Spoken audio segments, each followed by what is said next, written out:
पर लाठीचार्ज किया था। और जो है कि यही मोराबादी बाजार में हमारे नेतृत्व पे हम आगे थे जो बंदी करा रहे थे। हम लोग तो पूरे दिन भर सड़क में थे महोदय। पिछला पर आप लोग फुटेज देख सकते हैं। ये आप लोग का मीडिया में एकदम मीडिया बंधु के पास हमारा फुटेज उपलब्ध है। एक अंतिम सवाल मेरा है कि जैसे आप सभी से दस्तखत करवा के उनके पैड पे लिखवा के ले लिए, अब कितने लोग हैं जो उस पैड के लिखने के बाद अब पलट रहे हैं? देखिए, सबसे बड़ी बात तो यहाँ की सरकार पलट रही है, क्योंकि विधानसभा में जो एक तरह का सरकार बनती है और एक तरह का नीति सरकार विधानसभा के अंदर बनाना चाहिए, ये लोग नहीं बना है। और जो एक जनता के बीच में, जनता के सामने वो लोग लिखित रूप से मुहर हस्ताक्षर दिए कि 60-40 नए चलतों के साथ, और दूसरी तरफ मुख्यमंत्री को दबाव नहीं दे रहे हैं। इसीलिए ये जो हमारा आंदोलन है, बंदी के बाद ऐसा नहीं कि हम लोग स्थगित करेंगे जब तक 60-40 वापस एकदम कन्फर्म मदार है कि 60-40 से तो परीक्षा होने नहीं देंगे, चाहे जेल जाना पड़े, चाहे कुछ करना पड़े। अभी जो लिख के लाए हैं उसको हम लोग अभी स्पीकर महोदय के पास जाएंगे जब अभियान खत्म होगा हम लोग का 31 दिवसीय 11 तारीख को। उसके बाद हम लोग जाएंगे ये मुख्यमंत्री के पास, स्पीकर महोदय के पास, महामहिम राज्यपाल के पास, राष्ट्रपति के पास जाएंगे। और उसके बाद भी नहीं सुनेगा ना, एक आदमी 3.25 करोड़ आदमी के पास हम लोग जाएंगे और सभी धोखेबाज, सभी पलटू वाला, सभी दुमुआ विधायक संसद का असली चरित्र बताने का काम करेंगे। और तो पर भी नहीं सुनेगा तो हम एकदम दावे के साथ कर रहे हैं इस सरकार का मानसून सत्र अंतिम होगा।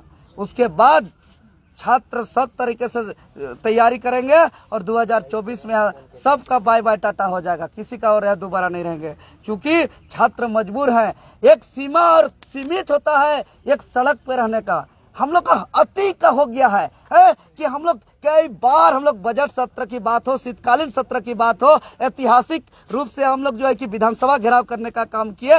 आज तक ऐसा मुख्यमंत्री आवास घेराव नहीं किए थे। ऐसा मुख्यमंत्री आवास का हम लोग दरवाजा तक हम लोग पहुंच गए।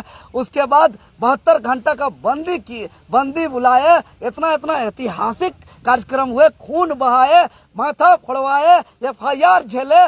सड़क पर जो है कि लगातार 16 दिसंबर जब से माननीय हाईकोर्ट के माध्यम से नियोजन नीति रद्द हुआ है तब से प्रतिदिन ये कड़की 45 डिग्री का धूप में खाए पिए बिना भूखे प्यासे हम लोग जो है कि संघर्ष कर रहे हैं। सबका एगो सीमा होता है। इसलिए सभी छात्रों से हम निवेदन करेंगे, हिम्मत रखिए और इस बार जो अंतिम ध्वस्त करने का कोशिश कर रहा है इसका मुंहतोड़ जवाब देके आंदोलन को सफल बनाइए।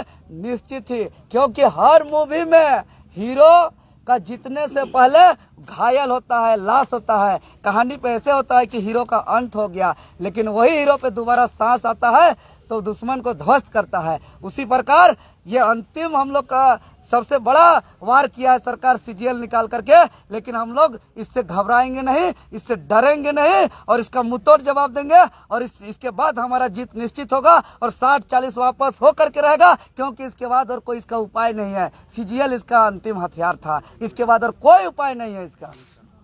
नहीं तो हम लोग छात्र लोग, नौजवान लोग स्पष्ट कर देना चाह रहे, बात करेगी सरकार तो छात्र अब कुछ भी करने के लिए मजबूर न करे, अन्यथा बाहर के जो कैंडिडेट आएंगे उन लोग को स्टेशन में रोकेंगे। झारखंडी लोग बाहर से जो छात्रों को परीक्षा लेने वाले जो उन लोग का जो एडमिट कार्ड भी हम लोग चीर-फाड़ करने का काम करेंगे। और तो पर भी इन लोग का होश नहीं आएगा तो जो परीक्षा सेंटर में परीक्षा होगा सीट बेचने के लिए सेटिंग गेटिंग के तहत, ब्लूटूथ नीति के तहत सेंटर घुस के हम लोग परीक्षा का कॉपी छीनने का काम करेंगे, क्योंकि हम लोग सीट बेचने नहीं देंगे। चलिए, बहुत बहुत धन्यवाद। झारखंड पूर्ण रूप से 10 हजार